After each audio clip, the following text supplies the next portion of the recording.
What's up, everybody? We are back. John Delarose here, delarose.com. That's DELARROZ.com. I'm a comic creator and #1 bestseller. So you can go to links in my description below, support my books, which are a great alternative to something like this. Whew. I knew that modern Marvel really has gone off the rails in a lot of regards, but man, very few books are as bad as Moon Knight Legacy here. I guess that spoils my review. This is the complete collection, just came out. They've been dropping these complete collections every couple weeks with the lead up to the show. And started out with Bendis, which was Bendis. And then they did a Lemire one, which was all like, what's real? Do you know whether he's crazy or not? And then it went into this. Now, they skipped one arc in between this, which had 3 different writers on it. I don't know why they skipped it. That pretty much covers all the modern Moon Knight ever since they made Mark Spector, or whoever he is, just a crazy lunatic who has multiple personalities. Now, it starts out, and you think that you're getting multiple personalities here. You get very bland, and you see that it's just somebody talking, and it's very Bendis-like in that regard. I don't know what the Moon Knight pages are about. You wouldn't even know it's Moon Knight, really. I mean, you get more people talking and more people talking. She's got a fetish for Moon Knight, I guess, but she was his therapist, I guess. More talking. I got ancient Egyptian gods talking with the talking. And, it was just the one supernatural thing that was happening was just a dream. Now, the art's really not nice to look at either. There's really very little redeeming about this. And you might see now, okay, so now we got a crazy guy. And what's he doing? He's talking. So all the action really happens off screen. And you noticed that 2 issues have flown by. Have you noticed that something didn't happen in those 2 issues, the first 2 issues of a Moon Knight run?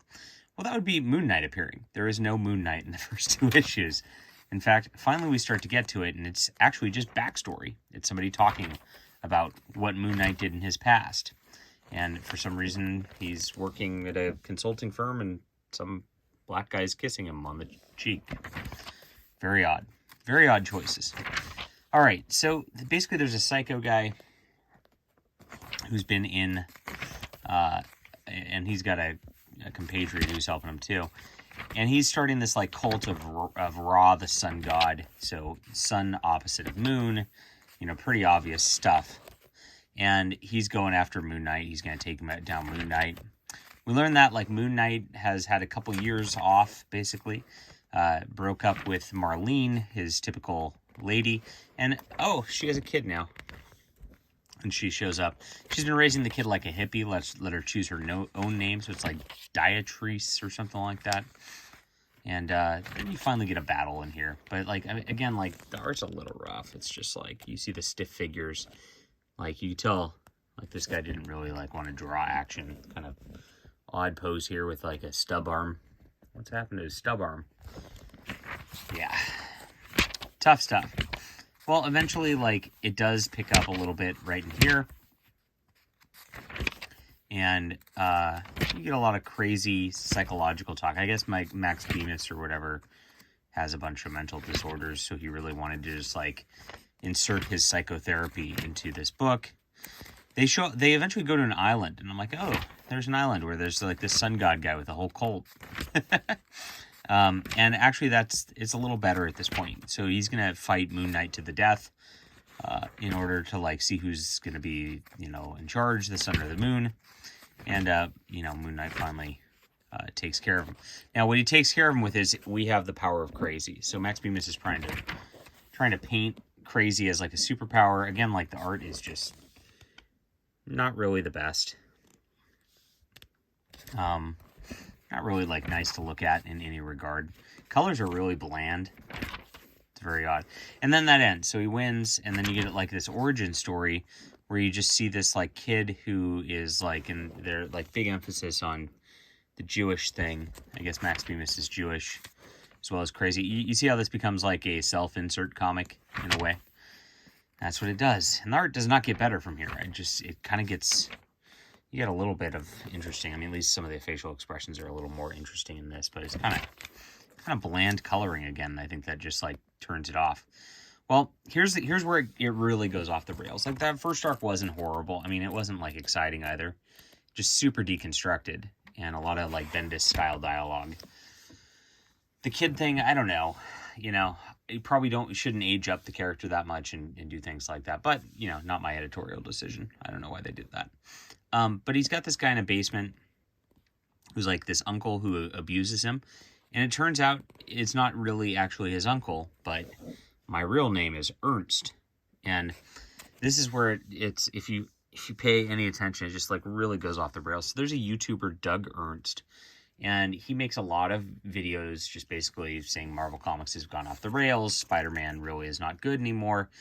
And the entire rest of the book is literally about this Ernst guy. And even though he was pretending to be his Jewish uncle or whatever, he's a literal Nazi.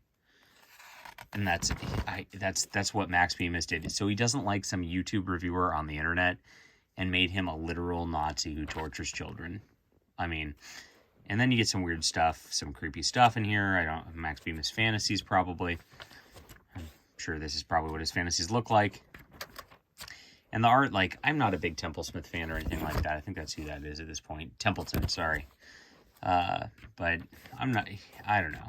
It's just like, you get a bunch of like weird internal mind stuff at this point.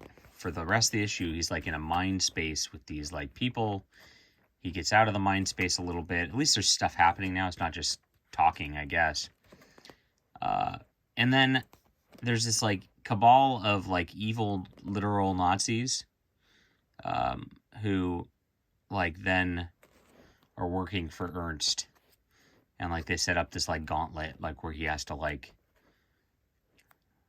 gosh, I mean, why is he hugging him? I don't know. But they call it a ritual, not a gauntlet. But he has to fight the gauntlet, and it's really like haphazardly done. And I just don't care. I mean, the art's not pretty to look at. The colors are really bland. I mean, the making a literal YouTuber into a villain and a Nazi is just, that's super cringy. Marvel should know better. It's like, this is why you have an editor to go, you know what? We're a professional company like under Disney, and like we're not going to make your YouTube guy you hate a literal Nazi. We're not going to do that. But somebody let it through, and this is it. And it pretty much ruined Moon Knight. I really don't see, unless they just like excise this from continuity, how it can come back from this. This is freaking terrible. I don't know who greenlit this or why it exists. It is cringy. It is boring. The dialogue is just, I mean, he just goes full Bendis dialogue on this stuff too. And it's all cringy dialogue too. I think he thinks he's being cute and quirky or whatever, but there's nothing redeeming about it. So 3 out of 10, I guess. I guess the beginning was all right. I mean, even though it didn't have Moon Knight, like it was interesting to set the sun god thing. I mean, I'm trying to be nice. 3 out of 10. It's one of the worst things I've ever read, and it's really character destroying. It's really sad. I hope they purge this from continuity. All right, hit that like and subscribe button. Let me know what you think about this. Leave a comment down below. We'll be back soon.